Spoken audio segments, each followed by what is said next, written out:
Joining us now, Kim Davenport, BCA Hall of Fame 2018. Congratulations. Welcome, Kim.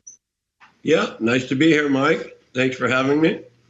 So 2018, you were the last U.S.-born player to be inducted into Hall of Fame until this year. We've got Shane Van Boening going in this year. And so I wanted to talk to a couple of players about, what they know of Shane, what they've seen of his career, what makes his game special, what's made him a Hall of Famer. What's your impressions? Well, with Shane now, right when I was ending my career, he was just starting his. So I never really watched him play a lot when he was playing. Now, having said that, I've done a couple of tournament matches where I commentated and watched him play. And, when you talk about Shane, things that come to mind with him, when you talk about records or getting close to records, his name always seems to be at the top of the list. He's just a phenomenal player. And, the only people that I think, or the only person that can handle him on the table may be David Copperfield. Yeah, no, he's a special talent. So you have done some of his matches. What parts of his game impressed you? What makes him the player he is?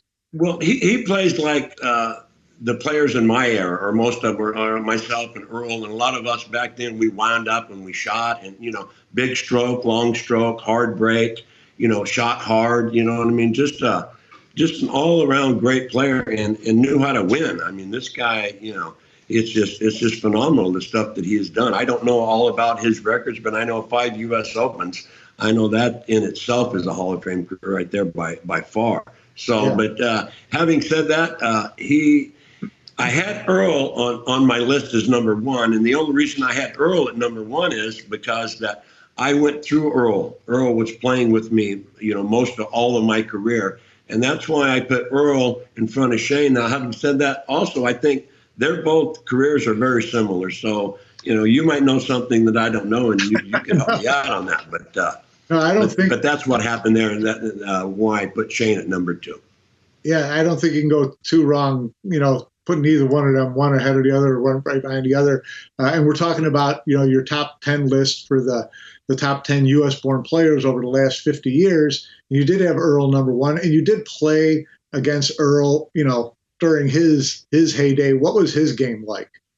Oh, his game was phenomenal. Earl played when he was playing pool. He played like his hair was on fire. This guy, it was incredible. And Louis Roberts gave him the correct name.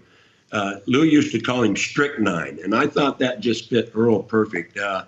And when he was playing, in his matches, Earl, he had the personality of a Molotov cocktail.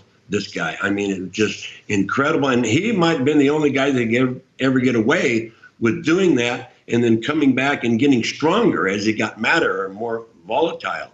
And I think it was 82 or 83, Earl beat Mizrak. I believe it was in Lake Tahoe. Right. And that was his rite of passage. Once he beat Mizrak, that was his rite of passage right there on into greatness. Yeah, you're exactly right.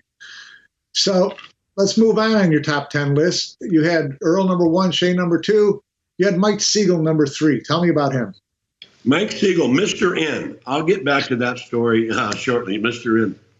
If there was one guy that I was told that I could only watch one guy for the rest of my life play pool, it would be Mike Siegel. Now, I'm talking about video, no audio.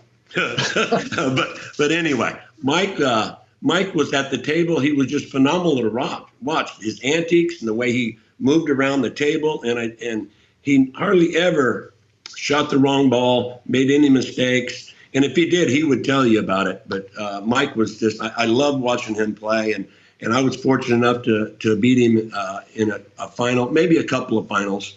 I can't remember, but I think just one. And wow. I didn't get to see his career in the 70s. We're going from 75 on, but I didn't start playing on tour until 85, and that was 10 years before. He had won enormous amount of tournaments before then. So that's why I have Mike at number 3. And right behind him is, same era, but polar opposite in terms of playing style. You had Nick Varner at number 4. Nick Varner, Secretariat. That's what I'll call Nick Varner. Nick, if it wouldn't have been for Nick, I would have probably had close to 25 tour wins. But I think he beat me in like 8 of 9 finals in about a 3-year span, and he was just so difficult. He was a player that he dictated. He dictated his own strategy, so to speak, if that makes any sense. He would not get out of what his realm of his play. His strategy was his strategy, and it didn't matter what you done to him. It didn't matter what the score was. He stuck to what he was going to do, and he was very, very tough to beat. I mean, and he's a good friend of mine, too. We still have some contact, not a lot. And all these guys have left an indelible mark, everybody on this list, in the game of pocket billiards, and to be honest with you, on myself also personally. So I just wanted to get that in there before we move on. Absolutely. Well, moving on to number 5, another guy from that era. I mean, you were in, this era, maybe a little bit of the tail end of Siegel, but Varner was certainly still playing great, and your number 5, Buddy Hall. I mean, that was another guy who, during that period of time, these guys were awfully tough to beat, weren't they? Oh, awful tough. And Buddy, and like I said, Buddy was like Mike and kind of like Nick, but Buddy started way back, probably in the mid 70s and so. Right. And boy, what a big, cool walking cat he was, man. They said he was a slow player, but Buddy would move around the table just a little slow, a little deliberate. But when he got down to shoot, Buddy was right there, and he pulled the trigger pretty quick. He wasn't that slow of a player. He just walked around the table a little slow, And he had the straightest arm bridge of anybody I've ever seen as a pool player. His left arm, when he bridged, it was so straight. I mean, it was straight as a string, and he was a fierce player. Him and Mike Siegel, I think, on tight tables, those are the 2 greatest American players that I've ever seen. Yeah, but he was something else. Behind him, another player from that era, Jimmy Rempe. Getting back a little more to that Siegel style of long, fluid stroke and that kind of action at the table. What do you remember about Jim? Jim Rempe was my idol. There you go. And in the mid-'70s or something, I went to a tournament in Sacramento, and he was playing the finals. And I said, look at this guy, boy. I mean, I just, for some reason, and, lo and behold, it wasn't another maybe 10 years later that I got to play my idol in the finals, and I beat him in the Eastern States 9-ball championship. And wow, that brought back a flood of memories. And his fundamentals, he had beautiful fundamentals, Jimmy did. I mean, anybody who wants to ever learn how to be at the table and walk and bridge and stance and everything like that. I mean, he looked like a tiger ready to pounce when he was down, in his stance playing pool. Jimmy Rempe, one of the all-time greats. Yeah. Behind him, you had a little bit more of a contemporary player, Johnny Archer. You were there for the early stages of his career. What are your thoughts on Johnny? Johnny Archer, he was a dynamo pulling towards the explosion, this guy. When he broke the balls for about 5 years, he would make a ball or make 2 balls, and he would be about a foot from the 1 ball, and the cue ball would be a foot from the 1 ball, and it'd be straight in. I mean, this went on, and I don't know how many tournaments. He might have won 15, 16 tournaments in a span of 4 years. It was unbelievable how he would he broke the ball so good. It was phenomenal. And by the way, he could rack the balls just as good also. Yeah, some players had a real talent for it. Yes. The big left-hander, Steve Miserik, you had him at number 8. Oh, the Miz. Yeah, I had the Miz at number 8, and I know Miz, and I had always heard, like, again, before I even started tournaments, way before, I guess he'd won 3 U.S. Open straight pulls break, and he was as smooth on that table, his stroke and everything, as smooth as a baby's butt. And Steve was funny, too. I mean, he was also, I played him in the finals once and beat him. And Steve could still play even when I started playing in '85, although I think his career was kind of winding down, but he could still really run out and play and smooth. And very, very smart around the table, like most all these guys were, except me. I was a little like, I wasn't going to play too smart. I was wide open.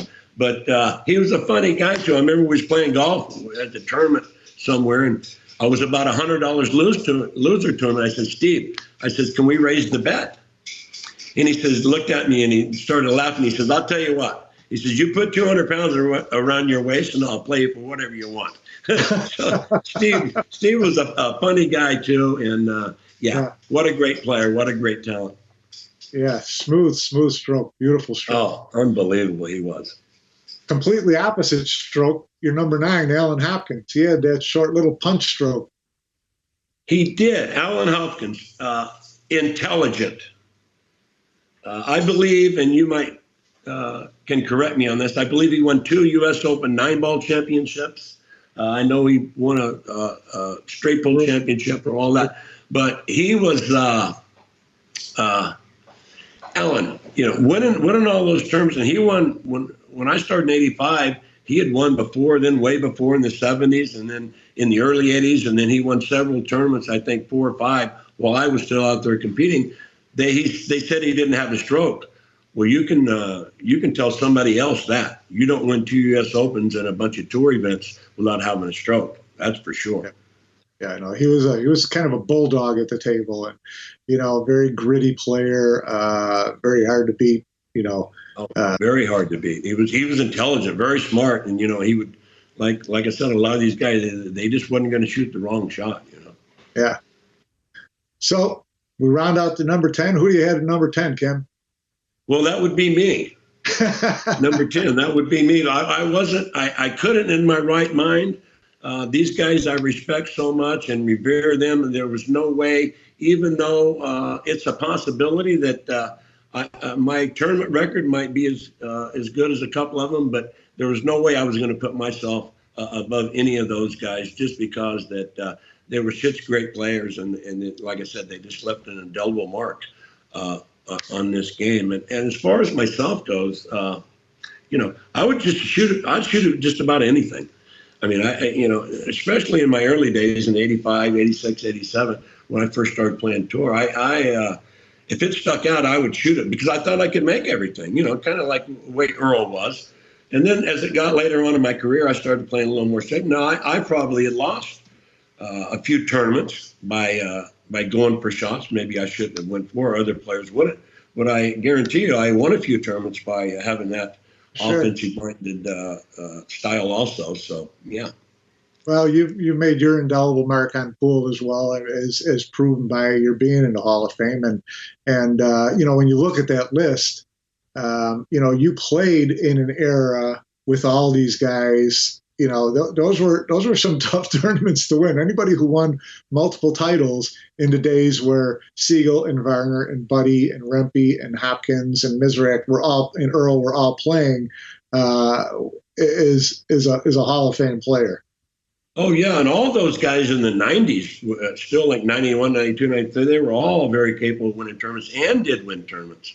And this list is, you went from 75 to now, which is a good list. But, you're only as good as what your tournament record says you are. That's what I believe. I've always believed that. It doesn't matter if a guy ran around forever and never played in a tournament and beat everybody in the world, never lost. You're just as good as what your tournament record says you are. That's my belief. Yeah, no, I think that's a good way of looking at it, especially when you're looking at a top, a list of top players like this. It's how did they do when they competed in fields against themselves in tournament play against all these other players. And I think you're 100% right there. So let's go back to the Mr. N.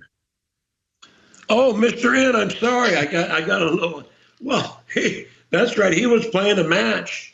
And you know how Mike does. Mike likes to talk to people. And he come up to me. I was watching him play. I was right there in the front row. And he come up and whispered to me. He made this great shot. And he says, Mr. N. And I looked at him, and that's all he said.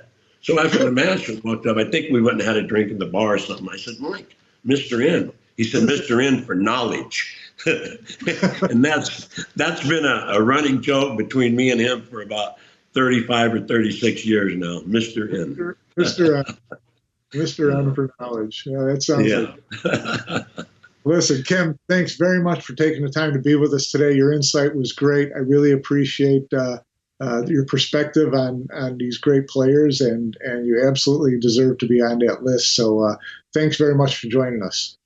Thank you very much, Mike. Everybody have a good evening. Thank you.